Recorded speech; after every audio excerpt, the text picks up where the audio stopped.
Karibu msikilizaji katika sehemu ya 11 ya simulizi yetu nzuri kwelikweli iitwayo Muuza Mihogo. Kama nakumbuka vizuri, katika sehemu ya 10 tulikuwa tumeishia pale ambapo mtaalamu Roni akiwa ndani ya nchi ya Kenya alikuwa amejibebea dada poa mmoja hivi, lengo ni kwenda kumnyandua. Lakini walikuwa wameshaingia chumbani, lakini mambo yalikuwa yanaendelea na yule bibi kama ameinama kisha akatanua makali yake na kufanya njia zake zote mbili kuonekana vizuri kabisa. Ukizingatia vile alijua kunyoa, basi mwanaume udenda ukamdondoka tu. Utachagua wewe hapa, ni pesa yako tu kama utakula mbele au unakula mbele na nyuma. Aliongea Wanjiku huku akiwa anamkonyeza Roni na kumfanya achanganyikiwe zaidi. Nini kiliendelea? Nikumbushe pia nyuma kidogo upande wa Jeff pamoja na Isabella. Isabella alikuwa amemchukua Jeff kutoka mikononi mwa kina nani wale? Mwa kina Teddy, na alimwambia kwamba kuna jambo anaenda kulifanya huko, hivyo afuate maelekezo atakayomwelekeza.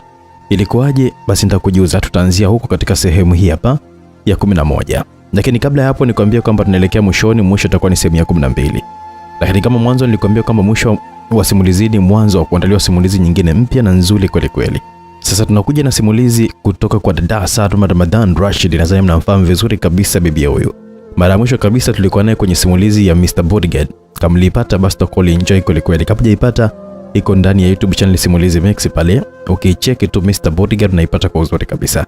Sasa safari hii tunakuja na simulizi tamu kweli kweli inayoitwa Malkia wa Mwezini. Natangulia kucheka kwanza kwa sababu ni simulizi ya vituko kweli kweli. Hivi unafahamu zile katuni fulani hivi amazing, siongelee kwa Tom na Jerry hapana. Naongelea zile katuni ambazo zinakuwa na historia moja ya movie hivi kali kweli kweli. Alafu utamu zaidi unakuja inapokuwa na kampuni ya Disney. Na wakubali sana wale watu. Ni one of my favorite company ambazo zikiandaa movie, animation movies, yani hizi katuni, basi wagwana wananikosha kweli kweli. My last katuni ambayo nimeangalia kutoka Disney inaitwa Encanto. Sijawahi kuchoka movie zao, naweza nikaangalia hata mara 10 mara 20. Sijawahi kuchoka. Sasa story zao zinavyokuwa zimekaa zimetulia vile yani. Basi dada Salma anatuletea story hiyo inaitwa Malkia wa Mwezini. Yani story moja hivi unakuwa kama unaangalia hivi katuni live kutoka Disney. Lakini ni story bibi akaiandika. Umeona bwana? Picha linaanza tu ni katika ufalme mmoja ambako kapo ka prince kamoja hivi kasumbufu kweli kweli yani. Picha linaanza kwanza tu kanafanya mchakato wa kutoroka. Hivyo vituko vyake basi utavunjika mbavu. Nikanachekesha ni balaa. Basi usikose, mimi nitakuwa niko nyuma ya mic kama kawaida kukuletea mchakato mzima. Najua dada wangu wa nguvu kweli kweli ambao tuko nao siku zote hawezi kukosa najua. Na wewe kama hujafahamu bado moto wa dada Salma, lakini kama nikiwa nyuma ya mic mambo yanaendaga, basi usikose pia. Tutakutana hapo kwenye Malkia wa Mwezini. Simulizi moja tamu kweli kweli, inachekesha bara. Tutakuwa na prince, afu tutakuwa na malkia mwenyewe na muongelea princess. Ilikuwaje? Basi tutakutana huko ndani ya hiyo simulizi tamu kweli kweli. Lakini kwa sasa hivi embu tu trend na simulizi Muuza Mihogo, tunaelekea mwishoni kabisa. Na hapa nilikwambia kwamba tunaanzia upande wa Jeff na Isabella. Kumbuka kwamba simulizi zetu tunazipata kupitia YouTube channel ya Simulizi Max. Lakini ndani ya SMX app unakuwa unapata bila kusubiri. Yaani kwa mfano kama wewe sasa hivi unaipata hii simulizi ya Muuza Mihogo sehemu ya 11 YouTube. Hiyo Malkia wa Mwezini ilishakamilika kitambo sana kule ndani ya SMX app. Na tulishaanza simulizi nyingine kitambo sana. Lakini kama unatumia iPhone ukituchia kupitia 0677 062012, basi unakushapata simulizi hizo kitambo sana. Na tuko na simulizi nyingine mbali sana, yanamaanisha mpya kali kweli kweli. Tuendelee basi na sehemu ya 11 kujua nini kiliendelea. Wewe ng'ombe. Wewe mwenzio tayari ameshaingia kwenye gari, wewe unangoja nini hapo? Jeff aliongea kwa sauti ya ukali akimfokea Grace ambaye alionekana kusita. Nimekwambia fanya haraka. Unataka nimuue huyu hapa Jeff alitishia muda huo akiwa amemkaba Isabella na bastola ilikuwa kichwani mwake. Mama Rose alikuwa anashangaa sana ni vipi hili tukio linatokea. Alimjua fika Isabella alikuwa yuko fiti kuliko wanaume wengi sana mjini hapa. Lakini kwa kuwa alishaambiwa jinsi kijana huyo alivyokuwa ni hatari, mashaka yake yalipungua. Kijana wake mmoja tayari alikuwa ameshatangulizwa mbele za haki baada ya kutaka kujifanya mtundu kwenda kinyume na amri aliyokuwa ametoa Jeff. Alimwaga ubongo mara moja. Grace aliingia kwenye gari kisha akafuatia Jeff na Isabella. Baada ya hapo gari iliondoka na kumwacha Mama Rose akiwa hana hata la kufanya. Haraka aliondoka na kuwahi nyumbani kwa mtoto wake. Alihisi jamaa anaweza akatoka hapo na kwenda kwa mwanae kufanya mauaji. Akiwa huko, wapelelezi wake wanamletea taarifa ya kwamba kijana yule ndo ambaye alikuwa akiishi na Isabella na Lavinia ndiye ambaye alikuwa amefanya mipango ya kuweza kumwokoa Isabella. So kinachoonekana hapa ni kwamba amerudi kulipiza kisasi. Mama Rosie alicheka sana, akaapa siku atakayomkamata Jeff basi na yeye ataacha kufanya uhalifu. Sauti ya kicheko ya Mama Rosie ilisikia kwenye masikio ya mtu mmoja hivi nje ya jumba hilo la kifahari. Alikuwa ni kipofu mmoja akiwa na mlinzi wake. Alikuwa haoni chochote kile, lakini alijua kabisa nyumba hiyo kila sehemu. Alikuwa na uwezo wa kuzunguka vyumba vyote vya humo ndani bila hata kujigonga sehemu yoyote ile, au hata bila msaada wa fimbo yake tu ya kumuongoza njia. Alikuwa ni Brain. Tabasamu leo likaonekanika kwenye sura yake. Alikuwa amempata mtu ambaye alikuwa amemtafuta kwa siku nyingi sana. Mwanzo alikuwa ni rafiki yake, lakini sasa hivi alikuwa ni adui nambari moja kwenye maisha yake. Azidari, sasa moyo wangu umetulia kuweza kumpata huyo mtu, Brain aliongea baada ya kuingia kwenye gari lake. Kwa hiyo kazi inaanza lini? Nahitaji muda kidogo. Huyu ni hatari, amejijenga sana kwa sasa, so lazima niwe makini naye. Sawa, tunarudi makao makuu au bado kuna sehemu unahitaji kwenda? Twende kwa Nathiri. Haya sawa. Azidali aliwasha gari kwenda huko alikuwa ameambiwa mpeleke Brain. Nathiri alikuwa ni Mwarabu mmoja hivi maarufu sana kwa kuuza vitafunio pembezoni kidogo mwa soko la Kariakoo. Alikuwa ni mtu safi sana machoni pa watu waliokuwa wanamtazama kwa tabasamu lake tu. Nyuma ya pazia alikuwa ni mtu hatari sana. Yeye ndiye ambaye alikuwa ni muuzaji maarufu zaidi wa silaha za magendo ndani ya jiji hili. Yaani kuanzia mapanga, visu vikali, bastora, bunduki na sumu zote ambazo ni hatari. Si magari yanayohusika kwenye uhalifu na vitu vingine kibao tu. Siku hiyo basi alikuwa na ugeni ndani ya mgahawa wake majira ya asubuhi sana. Inapata saa 12. Brain akiwa na mkono wake wa kulia yani Hasdal waliingia hapo na kukaa kwenye moja kati ya meza huko ndani. Nathiri alikuwa ni mwigizaji sana kwenye tabasamu lake. Alifika hapo kwa bashasha sana, aliwatazama kwa umakini. Aligundua Hasdal hakuwa mtu wa kawaida tena. Alipoona kwamba yupo na kipofu, hapo ndipo alipoingia mashaka, lakini alijitahidi kuweza kuficha wasiwasi wake tu kwenye tabasamu lake. Karibuni sana, sijui niwasaidie nini? Aliongea Nathiri huku akiwa na tabasamu na kuwatazama usoni kwa makini sana. Chai ya rangi, nayo ni chai? Aliuliza Brain akijikoza kidogo. Swali hili lilimchanganya sana Nathiri. Alijua vizuri sana alikuwa kiulizwa na binti mmoja hivi mrembo sana kipindi cha zamani sana. Tena mgawa wake ulikuwa ni mdogo mno. Sijakuelewa na mashahidi dada. Wakwenda wameenda, lakini watarudi. Sawa, pwani iko wazi, unaweza kabisa kukaa ukapunga upepo. Navua viatu. Kunja na swali yako kabisa, leo bahari imejaa. Ushungi je? Ushikilie tu, sipepe sana, utabebwa na upepo. Baada ya kuongea maneno hayo ambayo yalimwacha njia panda, Azidali asielewa alikuwa akiongea nini. Walinyanyuka na kumfuata jikoni kabisa kulipokuwa kunapikiwa chakula. Hapo liliwekwa friji moja ambalo lifunguliwa na yeye tu. Alikuwa ni friji kama ambavyo watu walikuwa wanalitazama kwa macho. Ulikuwa ni mlango wa kuingia kwenye chumba chake cha siri. Walipita hapo na kukata kichochoro ambacho walinyosha mpaka kuenda kutokea kwenye store moja hivi ambayo ilikuwa na vumbi. Hapo kulikuwa na kabati chakavu sana, alimejaa vumbi na utando wa buibui, ni kama vile halijaguswa miaka zaidi ya 10. Lakini hapo ndipo kulikuwa na mlango halisi kabisa. Aliusogeza pembeni na kulikuwa kuna mlango wa kielektronic. Hapo aliweka alama zake za vidole, kisha mlango ukafunguka na kaingia ndani. Humo sasa walikutana na kila aina ya silaha. Macho yake yalikuwa hayaoni, lakini alikuwa akigusa tu silaha basi anagundua ni aina gani. Azidari alibaki na mshangaa sana. Hakujua kama Brain alikuwa ni mzoefu kiasi hicho siku hiyo. Basi alijua kwamba wakati huyu dada ana macho yake basi alikuwa sio mtu wa mchezo. Imepita miaka mingi sana sijakuona, ulipotelea wapi? Nathiri aliuliza wakati akiwa anapekua baadhi ya vitu kwenye maboksi yake.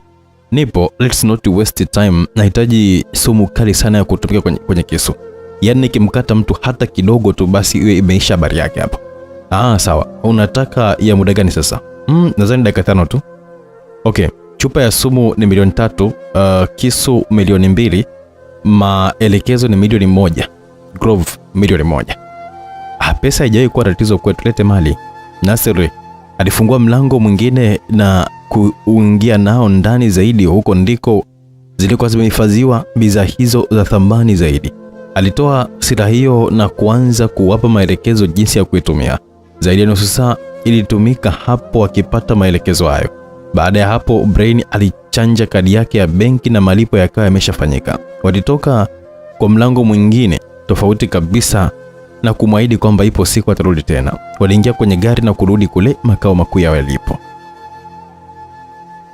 Tukirudi kwa mtaalamu wa malevidavi, hapa namuongelea Roni. Udenda ulimdondoka vile toto lilikuwa limejaa hivi na sehemu zake tamtam zilikuwa zipo tu kwenye hali ya usafi haswa. Siwezi kabisa kutumia ndomo mtoto jinsi alivyo mtuli hivi, siwezi kabisa, nasema siwezi. Roni aliwaza huku akiwa na ushikashika msumari wake. Baada ya kuona kitumbua cha mlembo huyo, alivua nguo zake haraka sana akapanda kitandani. Walianza kulana mate pale huku akiwa anashikana sehemu zao nyeti. Subiri, hujasema kwamba nataka wapi kabla hajaanza kula? Raha pesa weka kabisa hapa. Wanjiku alimzuia Roni ambaye tayari alikuwa anataka kuchomeka msumari kwenye kitumbua. Wewe unataka kiasi gani? Hebu niambie. Aliongea Roni huku bado mkono wake ukiwa unachezea tamirada huyo. Nataka 45,000 pesa ya Kenya. Kama nataka mbele na nyuma. Okay, nitakupatia, wewe nipe tu hizo raha bwana. Okay, fanya uvae kondo. Hapana bwana, siwezi kula tunda tamu kama lako afuna maganda. Roni aliposema tu hiyo kitu tayari alianza kumfakamia Wanjiku, huku ukizingatia kwamba alikuwa na ugumu wa muda mrefu. Mkewe hakumpatia unyumba zaidi ya miaka 3 na yeye hakuwa mtu wa kumsaliti. Tayari alikuwa ameshachomeka mtalimbo ardhini, akaanza kuchimba kisima hiko huko mdomo ukiwa unamung'unya matiti ya dada huyo. Ukisikia mtu anafaidi, basi Roni leo alikuwa anafaidi sana. Mtoto wa kike alikuwa ana kitu mnato kweli kweli. Alijua katika na kuifinyia kwa ndani, basi Roni alikuwa anapagawa balaa. Vitu viwili vinavyoweza kukufanya ufurahie tendo na Wanjiku ukiachana na mnato wa kitumbua chake ni matiti yake pamoja na macho yake. Alikuwa akiaregeza, basi akajilamba na midomo yake. Bwana we, ni kama jogo wako ni mzima wa afya kabisa, lazima atawika tu. Roni alimbeba dada huyo na kuhamia naye kwenye kochi. Hapo alimuinamisha na kumchomeka laini nambari 2. Alipeleka kasi mpaka Wanjiku mwenyewe akachomoa na kumwomba kwamba apumzike kidogo, lakini Roni hakukubali kabisa. Akamtadua miguu na kuendelea na shughuli hiyo. Wanjiku alikuwa akibadilishwa mikao tu. Mbona alijuta kupenda pesa siku hiyo? Roni alikuwa akibadilisha mashimo tu, akichoka nyuma anachomoa anaweka mbele, yani alikuwa anaunganisha tu, akimwaga ni moja kwa moja, mashine ilikuwa hailali. Akilitazama dodo la Wanjiku tu, jogoo anawika hapo hapo. Alijisahau kabisa kama alikuwa ameambiwa kwamba dada huyo alikuwa ni mwathirika. Alichokuwa anataka yeye ilikuwa ni kutimiza haja yake tu. Alipomaliza alilala akiwa amemkumbatia dada huyo. Hebu usilale, nipe pesa yangu mimi hapa niondoke. Wanjiku alinyanyuka huko akijifutafuta tu, mwili hakutaka hata kuoga. Roni aliamka akafuata suruali yake na kutoa pesa, akamhesabia na kumkabidhi pesa huyo dada ambaye hata hakuhesabu. Aliweka kwenye mkoba wake akatoka na kuondoka zake. Tukirudi upande wa Kasimu na Teddy, na kwamba Kasimu aliendesha gari kwa kasi sana. Aliona kama Teddy alikuwa amemdharau sana, hakumjua kwamba alikuwa ni mtu namna gani. Alifunga breki za gari kwa nguvu sana na kushuka akiwa na bastola yake mkononi. Akafiatua risasi kadhaa angani na kufanya watu kutafutana asubuhi hiyo mapema sana hapo mtaani. Aliwatoa God na Suzy wakiwa bado wanavuja damu na kuanza kumuita jina Teddy kwamba ajitokeze tu kama anaweza.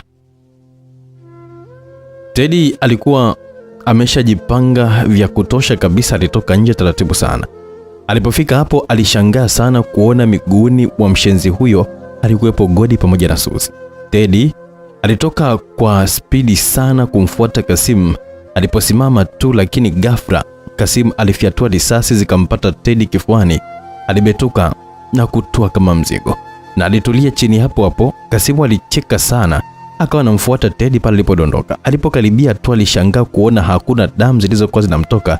Alijaribu kufiatua risasi lakini zilikuwa zimeisha. Teddy alijinyanyua taratibu kabisa, akapiga push-ups kama 3-4 hivi afu kibingwa, yani akajiinua na kujinyosha mwili vizuri. Kasimu alibaki kimshangaa iweje risasi zimpate na akawa mzima bado.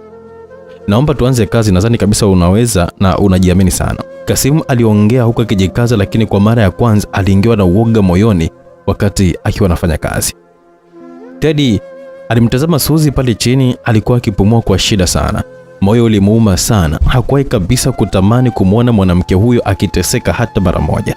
Hasira zilimpanda, akamtazama Kasimu na kutikisa kichwa kwa leo sasa anaua tena mtu mwingine. Tukirudi upande wa Jeff, yeye alikuwa anaendesha gari mpaka wakaenda kuishia ufukweni mwa bahari ya Hindi.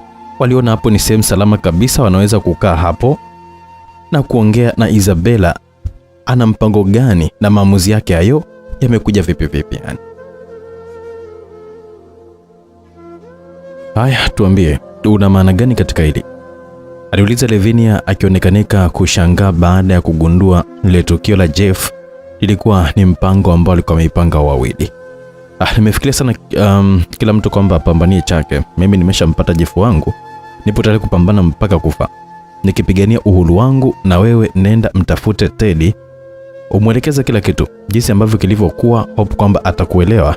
Na wewe Grace, tafuta pa kwenda. Mimi pesa za kuanzia maisha nitawapatia, na akaunti yangu ya siri na pesa zimejaa sana huko. Mpaka hapo nadhani kila mmoja atakuwa ameshanielewa kile ambacho nataka tufanye. Alimaliza kuongea na kuwatazama usoni ndugu zake wanasemaje. Wote walikuwa kimya tu kwa muda na kumfanya ahisi kama vile wanaweza kukataa, maana walikuwa ni watifu sana kwa Marozi. Lavinia alifungua mlango na kushuka kwenye hiyo gari, kisha akamfuata na kumwomba Isabella asogeze sikio lake dirishani. Ana jambo alikuwa anataka kumwambia. Mimi naenda kwa Teddy nao. Hizo pesa utanitumia tu kama utahitaji kufanya hivyo. Naomba kila mtu afike vyake. Ukikamatwa wala sihitaji kabisa, tutajane please please please. Alipomaliza kusema hivyo tu, alikimbia na kuwapungia mkono kwa heli bila kugeuka nyuma. Machozi yalikuwa yakimtiririka kwenye mashavu licha ya kwamba walikuwa wanafanya kazi ya mauaji, lakini bado walikuwa na mioyo ya binadamu. Leo Lavinia alikuwa akilia baada ya siku nyingi sana. Kutengana na ndugu zake hao ilikuwa ni maumivu makali sana. Walizoeana tangu wakiwa wadogo, wamekuwa wote, ila leo situation za kupata uhuru wao ndo ambazo zinafanya watengane. Mimi naomba mnipeleke Mbagala nikaishi huko mpaka siku kifo kitakaponipata. Na wasapoti tu, ila kwamba najua kabisa tutakufa tu kwa hili ambalo tunatakalolifanya. Aliongea Grace huko akiwa anajifuta machozi tu baada ya kushuhudia kitendo cha Lavinia kuwa wa kwanza kuchomoka hapo na kupotelea anakokujua yeye. Basi hawakuwa na jinsi, kwa kuwa tayari alikuwa ameshasema anataka kwenda kuishi Mbagala, sehemu ambayo ilikuwa ina msongamano mkubwa sana zaidi ya watu ndani ya jiji hili. Kwa hiyo utakuwa hata sokoni hauendi tu au sio? Aliuliza Isabella wakati gari ikiwa inazidi kukata mitaji Dar es Salaam. Sokoni nitakuwa naenda vizuri tu, ila sasa lazima tu ni vibe buil. Siwezi kabisa kwenda sehemu nikaonesha sura yangu hata kidogo yani. Grace alijibu Isabella, wakitoa simu yake mfukoni na kuitupa nje. Kama itaokotwa sawa tu, kama itagawanywa na gari ni sawa tu. Jeff muda wote huo alikuwa hakuongea chochote kile, alikuwa yuko makini na usukani wa gari tu na kuacha wili hao wapige stori zao. Mapema tu alikuwa kwa Mbagala, wakaanza kutafuta chumba cha kuishi Grace. Walizungazunga kidogo tu, kwa kuwa mtoto wa kike alikuwa anataka chumba kizuri na kiwe na usiri sana. Walipata na Isabella akalipia kila kitu kwa miezi 6, kitendo ambacho kilimshangaza hata mwenyewe. Alishangaa, lakini aliamua kulimeza hilo jambo zima kama lilivyo. Grace alianza maisha yake humo.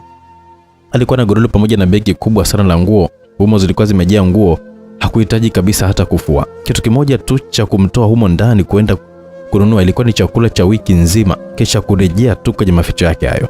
Baada ya siku nzima kuwa bize kupata sehemu ya kujisitiri, usiku uliingia, na baada ya kula alikuwa amejilaza juu ya godoro lake tu akiwa anafikiria mambo mengi aliyowahi kupitia huko nyuma.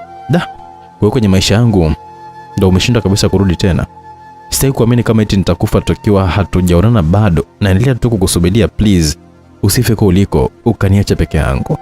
Grace aliwaza kimoyomoyo huku akiwa anaitazama kacha ambayo ilikuwa kwenye mkono wake wa kulia.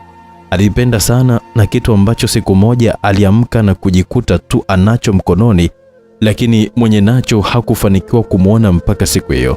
Miaka zaidi ya 22, lakini bado anasubiri akiamini kwamba ipo siku mwenye hiyo kitu atarudi na wataendelea na maisha. Moja ya vitu vya kuogopwa katika maisha ni moyo wa mwanamke. Ukipenda, naomba uogope sana. Tukirudi upande wa Kasimu, siku hiyo alikuwa amekutana na chuma kama yeye.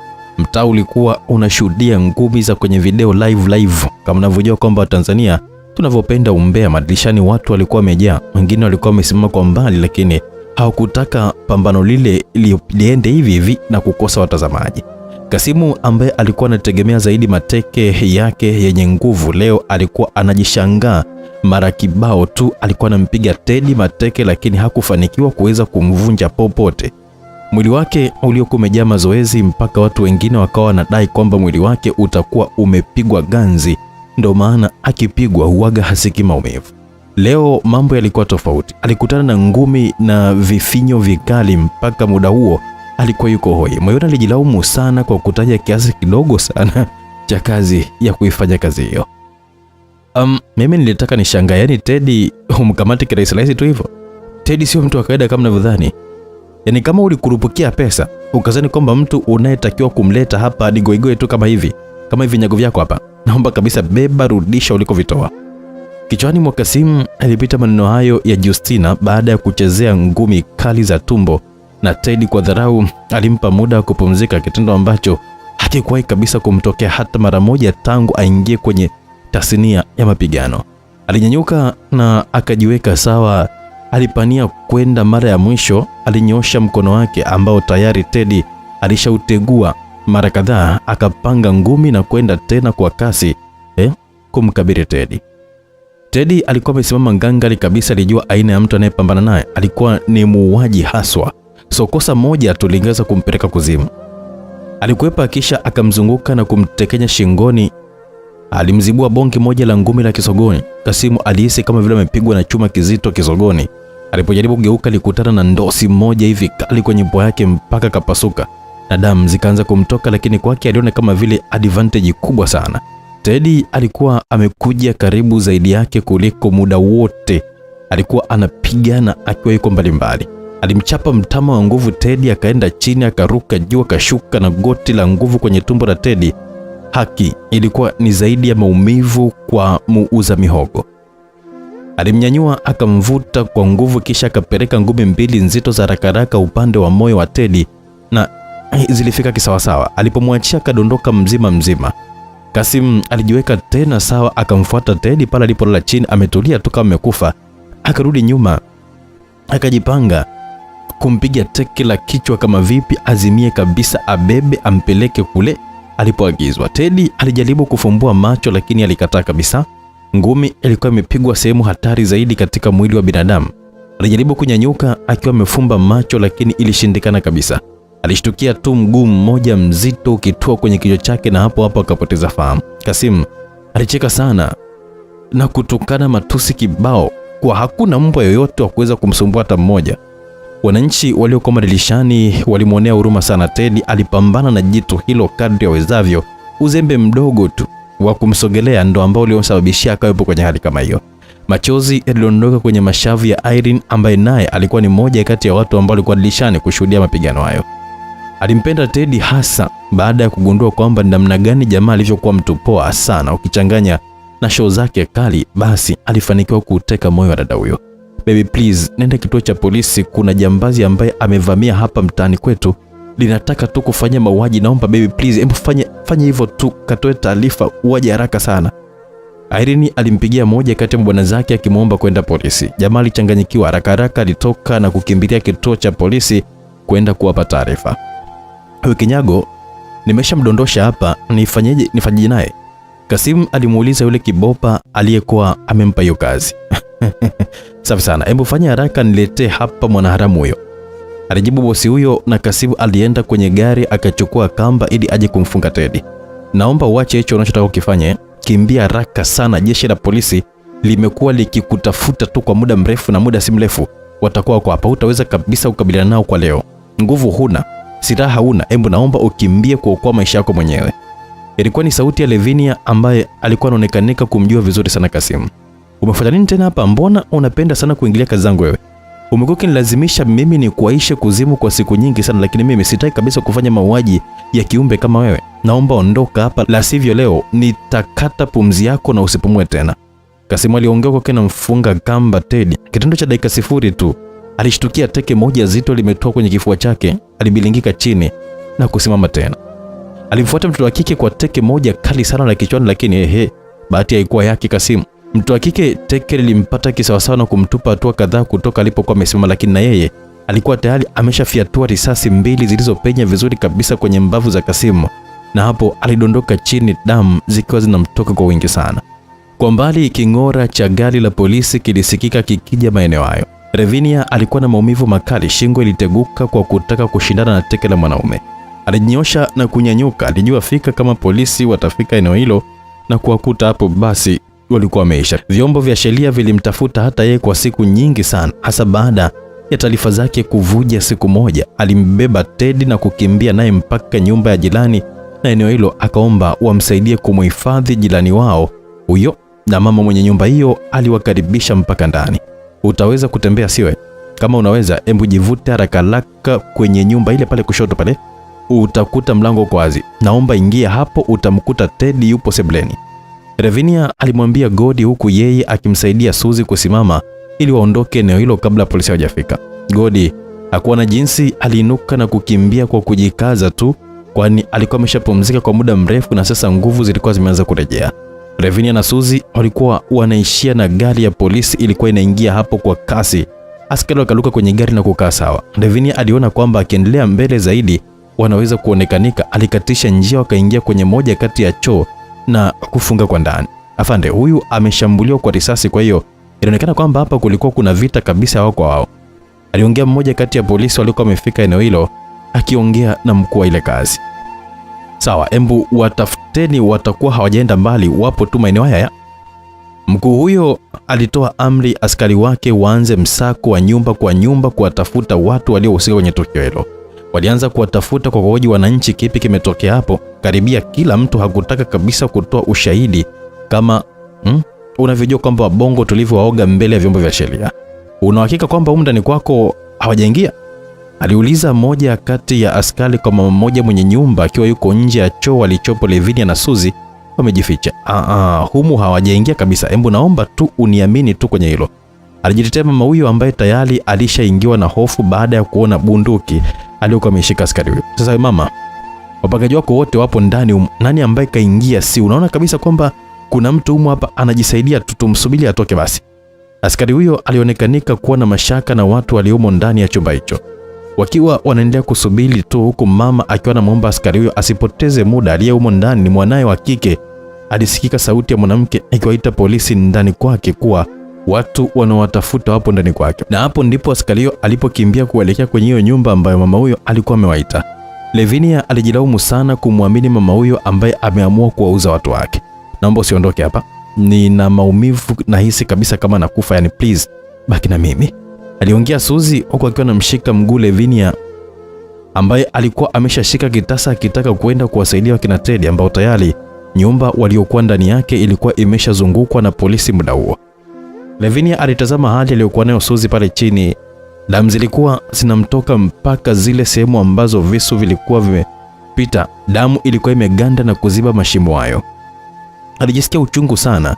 Hakujua achague kwenda wapi, abaki na mwanamke mwenzie au akamsaidia mwanaume anayempenda. Tukiacha tukio hilo, twende mwezi mmoja mbele. Mwezi mmoja baadaye. Kwenye maisha, binadamu wanachangia asilimia kubwa sana ya kubadilika kwa tabia za watu, hasa kwenye swala la mapenzi. Mtu anaweza akawa mwaminifu sana, lakini wapo kama akasalitiwa na mpenzi wake, basi atabadilika sana na kuwa msaliti kuliko hata yule aliyemfundisha upande huo mbaya zaidi wa mapenzi. Mtu anaweza kuwa mapepe na kicheche mpaka kashindikana, lakini anaweza kumpata mtu ambaye atarudisha ndoto ya kuwa watu wa kuishi nao mpaka kufa bado wapo. Hiyo ndio hali ambayo alikuwa akipitia mrembo wa Njiku.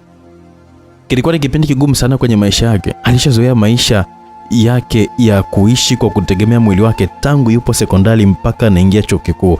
Alikuwa hajawahi kumwamini mwanaume, hasa baada ya mwanaume aliyemtoa usichana wake kumsaliti kwa kutoka na dada yake wa damu kabisa. Kwake mapenzi alikuwa ni pesa, kama hauna pesa basi hauna mapenzi na yeye. Lakini kilichomkuta kwa sasa hivi ndo kilikuwa kinamfanya kumnyima usingizi na kukosa hamu ya kula kabisa. Siku hiyo aliamua kurudi kwao kumsalimia mama yake baada ya miaka kama 5 hivi kupita, na wote walikuwa wakiishi jiji moja hilo hilo, lakini hawakupata nafasi ya kuweza kuonana kutokana na Wanjiku kugoma kwenda kwao mpaka dada yake ambaye alikuwa na ugomvi naye mbaya mbovu kuondoka hapo. Cha kushangaza, hata dada yake alipofukuzwa nyumbani hapo, lakini Wanjiku hakutaka kurudi. Mama yake alijitahidi sana kumtafuta, lakini juhudi zake mara nyingi zilikuwa zinagonga mwamba. Mwisho aliamua kumwacha mwenyewe, ipo siku tu atarudi, na hiyo siku yenyewe ilikuwa ndio hiyo.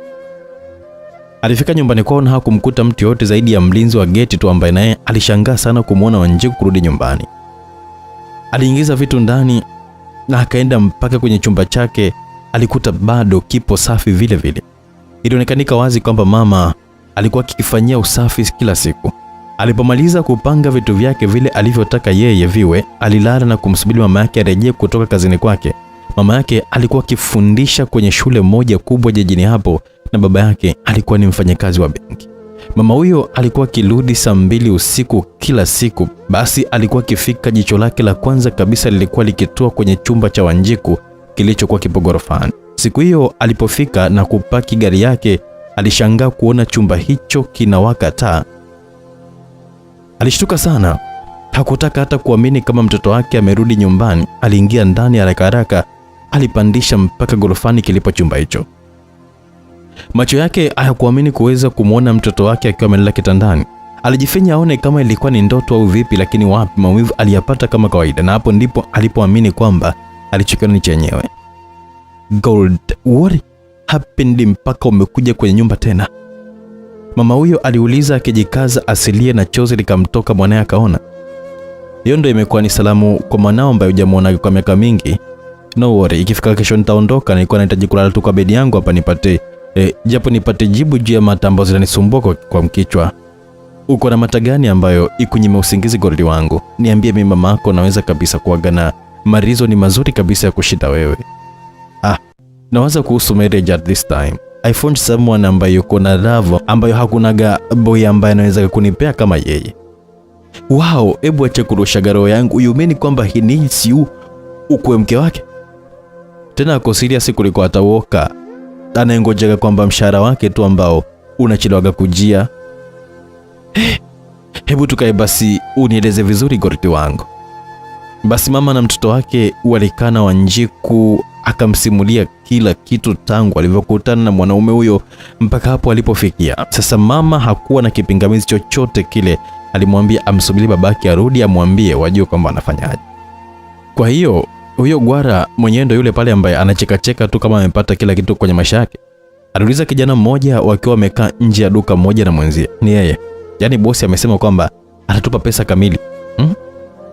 Unafika pale unamshuti kwa sehemu zake za siri pale, alafu unapanda kwa boda mimi na timu zangu. Aliongea mwenzake ambaye alikuwa yuko jia pikipiki. But iko mchana na uogopi kwamba tukikamatwa kaka? Ukiwa muoga hakunaga siku ambayo utakuwa tajiri hata mara moja.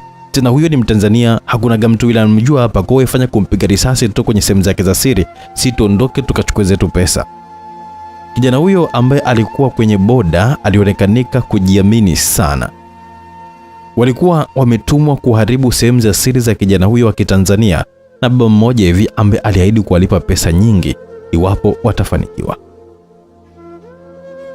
Roni alishazoea maisha ya Nairobi. Mwezi mmoja tu ulitosha kabisa kuweza kumfanya ajisikie kama yupo nyumbani. Angalau mawazo hakuwa nayo tena, na pongezi ziende kwa rafiki yake Dennis ambaye alitumia muda mwingi sana kuweza kumfariji. Kaka, kwa sasa ndo nimeamini kabisa kwamba kuna wanaume wana mapenzi ya kweli kabisa. Yani kwa jinsi ambavyo ulivyonisimulia mambo yaliyokuwa yametokea kati yako na Suzi, na hii hapa ambalo unaenda kulifanya hivi sasa hivi, hakiwe kwamba ni mmoja kati ya wanaume wenye moyo wa kipekee sana. Dennis alimwambia rafiki yake huyo wakati wakiwa wanapata chai majira ya asubuhi kwenye moja kati ya migahawa iliyopo katikati ya jilo. Kaka, kiukweli kwamba nikipenda huaga si jui, yani huwa moyo wangu unaguaje kwa kweli. Maana nakuwa sielewi wala sitaki mtu anipe ushauri juu ya chochote kile yani. Hata mimi nimekuona ase, maana kwa jinsi vile ulivyo mwanangu, sikuzani kabisa kama etipo siku utakuja kudondokea kwa mwanamke kama yule. Bwana we, mapenzi kama majani yanota popote pale. Yaani imeshatokea sasa, mimi unadhani kama nafanyaje?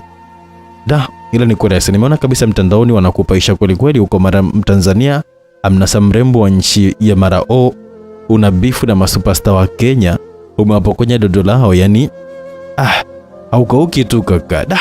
Yaani ulikuwa wapi siku zote kaka? Hebu tuongee vitu serious bwana. Leo ameniambia kwamba atanipa jibu kama amekubali au vipi. So mimi nataka tufanye mipango ya pete tu nzuri hapa ya uchumba. Tunaweza kupata wapi labda? Bwana we. Bwana harusi mtarajiwa unakuwa na mbwembwe kweli hatari wewe.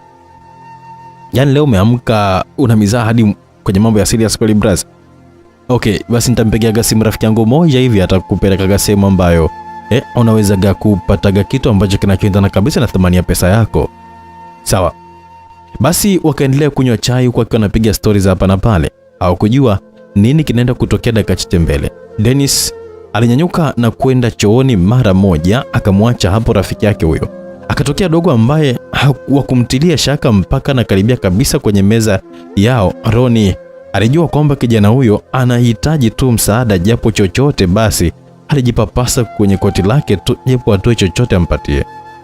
Cha kushangaza zaidi, dogo akatoa bastola na kumshuti Roni kwenye sehemu zake za siri, risasi kama 3 hivi, kisha akabaki akiwa amesimama hapo hapo. Hakim, let's go buda. Yule mwenzake aliye kwenye pikipiki alimuita mwenzie ambaye bado alikuwa amepigwa na bumbuazi. Alishangaa sana jinsi damu zilivyokuwa zinamtoka. Maskini Roni hakupiga kelele hata kidogo, alitulia kimya tu chini. Damu nyingi zilikuwa zinamtoka sehemu hiyo aliyopigwa risasi na dogo huyo.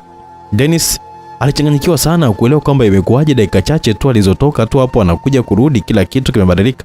Dogo aliyefanya hicho kitu alikuwa amesimama tu, hakwenda kokote. Mwenzake ambaye alikuwa yuko kwenye pikipiki alipoona kwamba anazidi kuzubaa, kawasha pikipiki na kujaribu kutoroka, lakini alikuwa amechelewa. Dennis alitoa bastola yake na kupiga tairi ya nyuma. Na kilichofuata hapo alidondoka vibaya sana. Mwenzake aliyefanya tukio hilo aliweka bastola yake chini na kuanza kulia. Dennis alikuwa ni mtu anayefanya kazi katika kitengo cha usalama wa taifa. Hivyo alielewa kabisa hali ambayo ilikuwa imemkumba dogo huyo.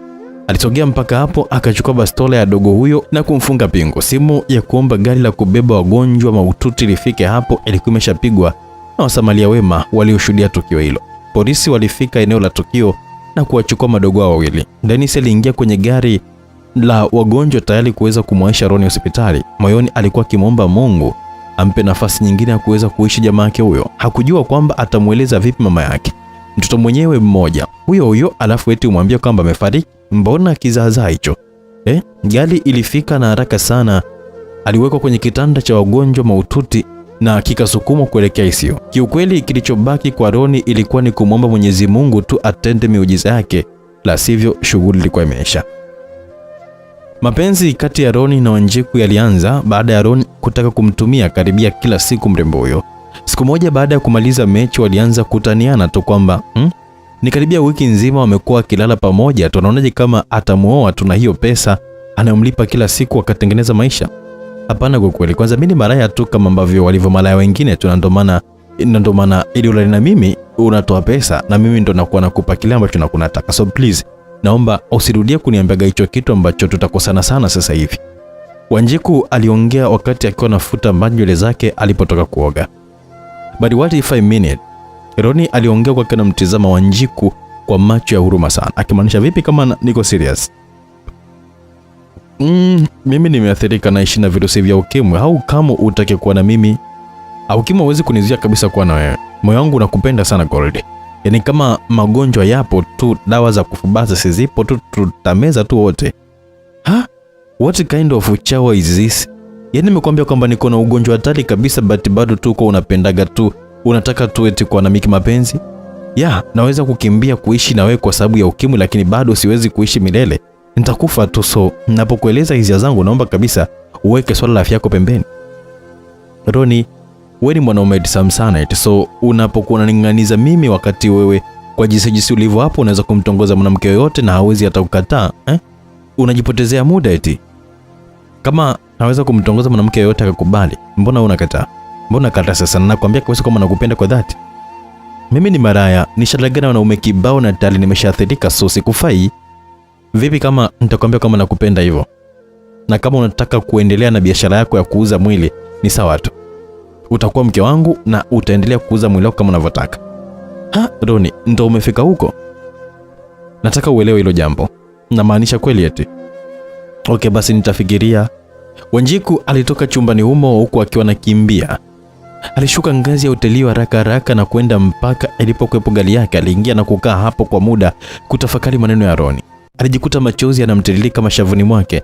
Hakuwahi kabisa kuwaza kama itafika siku moja mwanaume atamtamkia maneno kama yale.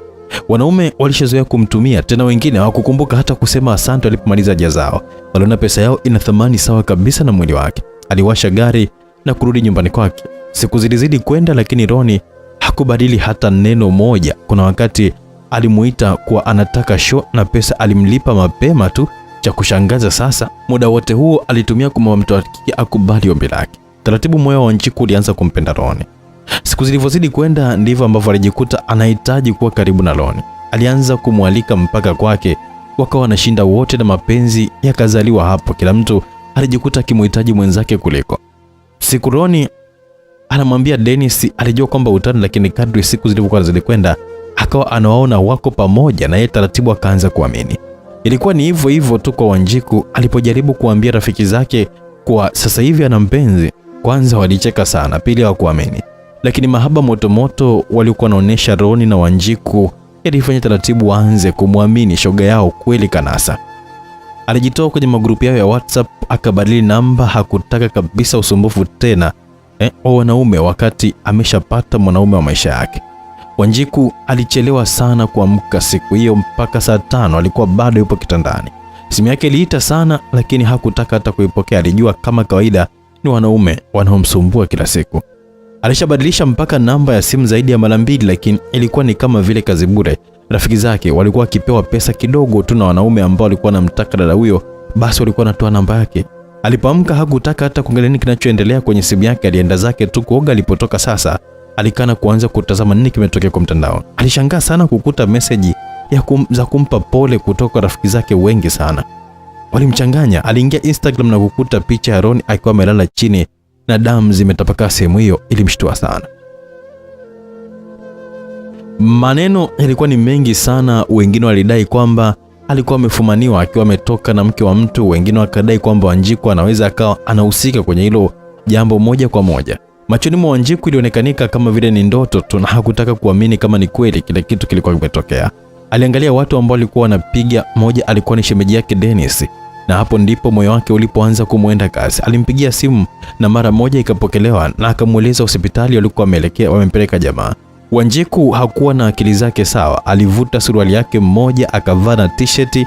Hakutaka hata kuvaa viatu. Alitoka pekupeku akakuta malapa mlangoni, akajichomeka, akaingia ndani ya gari yake na kuondoka kwa kasi sana. Tunahitaji mtu wa kuweza kujitolea damu haraka sana iwezekanavyo. Akiba tulionayo ya damu hakuna mwenye kundi lake, hivyo kama mpo tayari mumtolee damu. Daktari aliongea na Dennis ambaye baada ya kusikia hivyo alishika kichwa. Yeye asingeweza kutoa damu. Ni siku 2 tu zimepita tangu ametoka kutoa damu kuchangia mfuko wa damu wa taifa. Licha ya kwamba alikuwa ni mtu wa vyombo vya sheria, lakini alijikuta akiwa anajaribu kumpa daktari rushwa ili tu kama kuna damu sehemu yoyote ile basi afanye mpango ndugu yake huyo apone. Lakini ilishindikana kabisa. Daktari alikuwa anatamani zile pesa, lakini asingeweza kuchukua kutokana na kwamba damu haikuwepo hapo hospitali. Wanjiku alifika hospitali na kila mtu alikuwa anamshangaa jinsi alivyokuwa amevaa. Hawakuwahi kabisa kuzania kama ipo siku watamuona akiwa na ndala miguuni, nywele hazijawa katika mpangilio na hata sura haina makeup. Basi siku hiyo mapenzi yaliwafanya watu washuhudie Wanjiku akiwepo kwenye hali hiyo ya kawaida kabisa. Waandishi wa habari hawakuwa nyuma, walimpiga picha za kuweka kwenye magazeti yao. Dennis, vipi? Mbona sielewi kabisa, imekuwaje mume wangu jamani? Aliongea huku akilia mtoto wa kike na kujificha kwenye kifua cha Dennis. Usijali, upo sawa, na madaktari wanashughulikia tu kupata damu, so ikipatikana tunadhani kwamba atakuwa sawa. Dennis alimfariji Wanjiku. Kwa hiyo damu hamna akiba? Ndio, wapo ambao wanaangaika kumpata mtu ambaye ataweza kumchangia damu. Kwa nini haujasema sasa? Hebu muite daktari niongee naye mimi. Dennis alienda akamuita daktari na kumwambia kwamba msikilize mtu wa karibu kabisa zaidi na mgonjwa. Walienda pembeni na baada ya muda waliondoka na kwenda kwenye chumba cha maabara ambako Wanjiku alienda kutoa damu. Daktari mwenyewe alikuwa na wasiwasi sana na afya ya Wanjiku. Mara kibao alisikia skendo za dada huyo kwamba ana ngoma. Wanjiku alitoa damu na kumwacha daktari afanye uchunguzi wake. Usoni hakuonekanika kuwa na hofu hata kidogo. Alirudi kukaa na Dennis nje ya mlango ambao ndani yake alikuwa Roni. Dennis, been a short time nimekutana na rafiki yako, lakini huyu mwanaume nimempenda sana eti. Leo naomba kabisa nikwambie siri moja ambayo kuanzia sasa hivi tutaijua tu watu wanne. Naomba usimwambie mtu yoyote yule. Sijawahi toa siri hii. Ni shida tu ndizo ambazo nifanya nikwambie tu na kuamini sana. Naomba kabisa usimwambie hata Roni mwenyewe. Sitaki kabisa ajue kitu. Nitamwambia mwenyewe siku ambapo nikiamwaga. Wewe mtoto wa kiume kwa unajua gani maana ya siri na una kifua cha kuweza kutunza siri nyingi tu. Wanjiku aliongea kwa akiwa anamtazama Dennis kwa macho ya huruma sana na kumfanya Dennis awe makini. Ni siri gani kubwa hiyo ambayo anataka kuambiwa na mtoto wa kike? Kabla hata hajaanza kumweleza hiyo siri, daktari alikuja na kumuita tena Wanjiku, wakaondoka kwenda wote maabara. Tuache hiyo habari, turudi nyumbani kwetu. Naongelea Tanzania, siku ya 4 sasa. Grace yupo ndani, kajifungia tu, hana pesa wala hana chakula. Mawasiliano na Isabella ilikatika baada ya kushtukia kwamba walikuwa wanadukuliwa tu na watu wa Marozi, na hii ilikuja baada ya Grace kutupia picha yake kwa bahati mbaya kwenye mtandao wa Instagram usiku sana wakati akiwa kisinzia. Kusinzia hapo, watu hao hawakuacha kudukua mawasiliano yao mpaka Grace alipoamua kuvunja simu na kuitupilia mbali. Wapangaji wenzake walishamzoea tabia yake ya kujifungia ndani kwa zaidi ya siku 2 au 3. Mbona ilikuwa ni jambo la kawaida tu. Siku hiyo jirani yake mmoja anaitwa Mama Joe alikuwa na moyo ulikuwa hautulii kabisa, yani muda wote alihisi kama vile kitu kimempata dada huyo humo ndani alimkuwa amejifungia. Ilipofika mchana, alienda na kuanza kugonga mlango huo. Aligonga mara kadhaa lakini palikuwa kimya, na hapo hofu yake ndipo ilipoanza. Alitoka haraka mpaka kwa Bariki ambaye alikuwa ni fundi seremala. Alimuomba waende nyumbani mara moja, kuna kazi muhimu sana anataka kumsaidia. Waliongozana mpaka nyumbani, alimuonesha kitasa kile, na kwa kuwa fundi huyo alikuwa na zile funguo malaya, ilikuwa ni kazi ya dakika 0 tu. Walifungua na kuingia humo ndani kwenye chumba cha Grace. Walishangaa kumkuta akiwa amelala tu, na anachoweza kufanya ilikuwa ni kufumbua macho peke yake.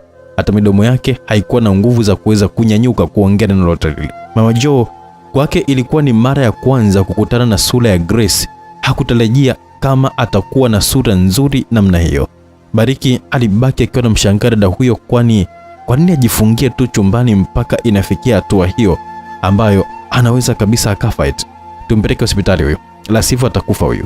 Bariki aliongea kwa kile mtazama Grace akipepesa macho yake tu. Mama Joe alimshika mkono Bariki, wakatoka kwenye hiko chumba na kwenda sebuleni. Hivi una akili sawa na kichwani mwako wewe? Aliuliza Mama Joe huko akiwa anamtazama usoni Bariki. Kwa nini nasema hivyo best? Huyo mtu umewahi kuiona sura hata siku moja tangu ameanza kuishi ndani ya nyumba?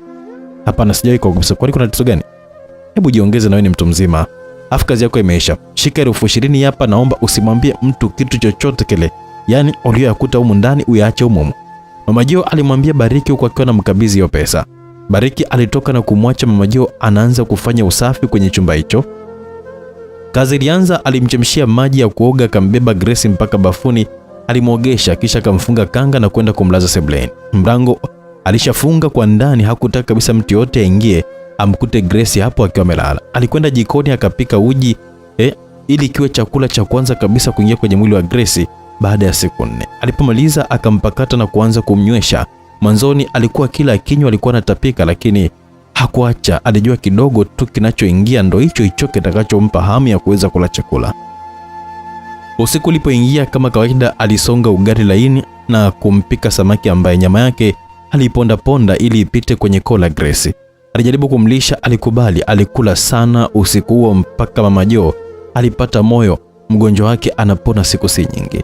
Basi huo ukando mwanzo wa wawili hao kuanza kuishi kwa kutegemeana. Mama Joe alikuwa na mtoto wa kuitwa Joe, lakini alikuwa haishi naye hapo, alikuwa kwa mumewe ambaye walitengana.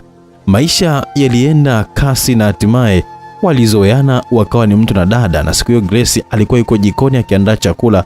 Mama Joe alimwambia kwamba atakuja na mtu alikuwa ni kama ndugu kwake, kwani anawapatia sana watu msaada kanisani kwao. Alipika pilau na kuku mmoja wa kienyeji safi sana. Kachumbali iliyokuwa imekatwa viungo vya juu sana ilikuwepo. Alipomaliza kupika, aliingia bafuni kuoga, na alipokuwa bafuni Mama Joe alifika na mgeni wake, wakakaa kuongea mawili matatu. Grace alijipamba vizuri, akavaa suruali yake ilikuwa imembana vizuri kabisa. Ikamkaa kwenye shepu yake nzuri haswa. Alivaa t-shirt yake ambayo ilikuwa imefunika hips zake kiasi, maana alihitaji kuwa na bastora yake kiunoni.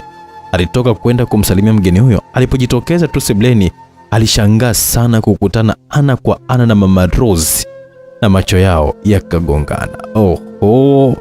Sema kimeumana. Basi usikose sehemu ya 12. Inaweza kuwa ndo sehemu ya mwisho ya simulizi yetu. Basi mengi nitakujuza huko. Nini kilitokea baada ya Mama Rose uso kwa uso na Grace. Hatari kweli kweli. Usikose, lakini nimekwambia tukimaliza simulizi itakuwa na Marikia wa Mwezini. Bwana we, nishakwambia simulizi kuna dogo mmoja ni kituko kweli kweli, sio kituko, ni kichomi hatari huko ndani. Yaani ukuna sikiliza ile story kama unakuna angalia cartoon fulani hivi, naita animation. Alafu ni kama inakuwa imefanywa kazi nzuri kabisa na Disney, lakini kwenye mic nitakuwa director, lakini kwenye kalamu ni Bibi Salma Rashid Ramadhan. Tukutane kwenye burudani. Fulu kuvunja mbavu yani. Lakini burudani inakuwepo ya kutosha. Tukutane huko.